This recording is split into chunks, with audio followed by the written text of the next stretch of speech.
was in high school, my dad said, yeah, J.K. Rowling's probably gonna write a sequel in which, like, Harry Potter's kids face off against Voldemort's kids and the fate of the world hangs in the balance. And I said, Dad, J.K. Rowling would never do that. And never have I been so deeply disappointed in my misplaced faith. This was in fact the same year that I set my alarm every hour between 12 a.m. and 7 a.m. the day before I had to leave for band camp so that I could sign up for the Pottermore beta. What another disappointment. So many years later, when the Fantastic Beasts movie came out, I didn't really have expectations for it. I did dress up as a 1920s witch just because I thought it was fun, but it wasn't like, oh yeah, let's get hyped for this movie. It was like, alright, this is an excuse to celebrate Harry Potter. And Fantastic Beasts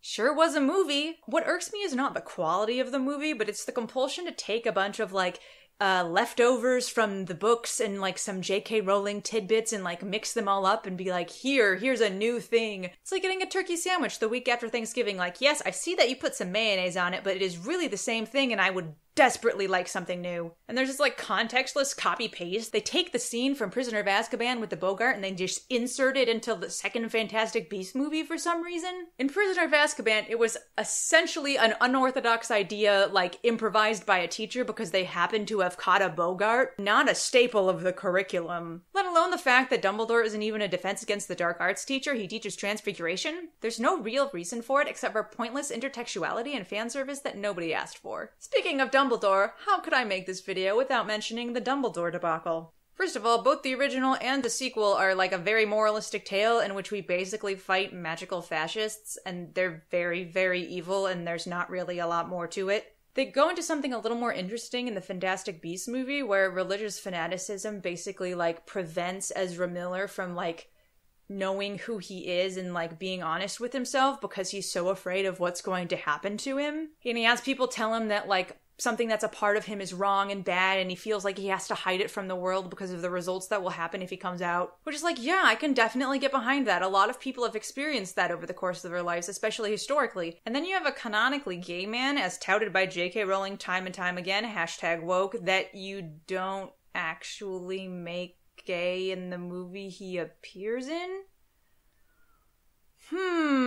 Especially considering the fact that Dumbledore literally encounters the man he loved and did terrible things for, which is like his whole tragic backstory thing, which could be a really interesting and, like, compelling story. Aside from the queer representation thing, which is already so many levels of bad, like, you missed an opportunity for an interesting story. You made him a Defense Against the Dark Arts professor and also straight, both of which made the movie less accurate and more boring. Like, I can hear the executives in my head being like, Dumbledore needs to be a straight Defense Against the Dark Arts professor instead of a gay Transfiguration professor because that's going to sell more tickets. Like, it's gross. We're past this. We should be. This movie series takes a lot of potential opportunities for interesting world building and storytelling and just kind of, like, doesn't do anything with them and hopes you won't notice. Like, every time it talks about magical creatures, which is ostensibly what the movie is about, I'm, like, really engaged and curious about it and I want to learn more, but then they'll undercut it by being like, hey look, it's someone from the Black family. Do you remember the Black family from the Harry Potter movies? Well, we've got another one, and I just don't care. I like Harry Potter because it's an interesting and compelling world with characters that I relate to and really identify with, not because, like, oh look, it's the Thing. This isn't like a comics Easter egg kind of dealio. But the thing that really disappoints me about this series, and the thing that is very clearly business motivated, is the weird, like,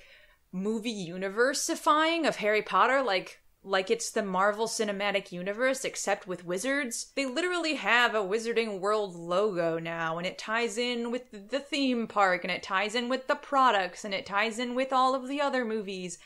You can buy all of these Wizarding World branded things, and I understand that if you want to tell a good story, often money will make it an easier time for you to tell the story, but it just feels gross. It doesn't fit to me. The mythology of it isn't really robust enough to hold that. I mean, look at these. What are these things? I don't know. I really like Newt. I love his character. Eddie Redmayne does a fantastic job. Even his whole, like, aesthetic and character design is really great. I want to hear about his life. I am not super interested in, like, the Wizarding World politics and the world is in danger, here's some magic fascists, plots we've seen time and time again, not only in the original Harry Potter movies, but in like a bunch of other movies as well. It's disappointing. It feels like Warner Brothers is just trying to wring as much revenue as they can out of nostalgic Harry Potter fans, and I'm not here for it. I'm not even gonna like hate watch the new movie. I am just gonna disengage because I'm tired